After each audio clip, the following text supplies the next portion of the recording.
वो जहां चाहता है हमें ले जाएगा। हमें उसके जाल में नहीं फंसना चाहिए। तुम क्या सोच रहे हो कमांडर? खुलकर बोलो।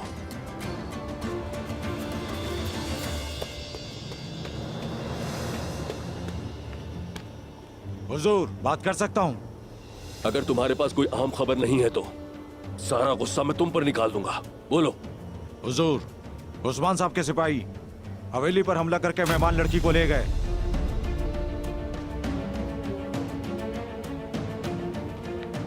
ये तुम क्या बकवास कर रहे हो? बोलो। उस्मान ने अपने सुराग छोड़ने शुरू कर दिए हैं। देखते हैं कौन किसके जाल में फंसता है। मैंने कहा आगे बताओ। बोलो। जब पहुंचा तो हवेली का दरवाजा खुला था।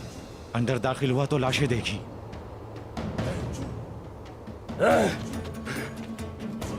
उस्मान!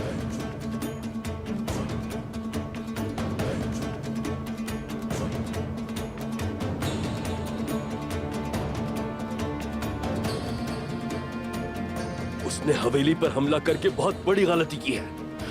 अब तुम्हें मेरे गजब से कोई नहीं बचा सकता। मैं आ रहा हूं उस्मान।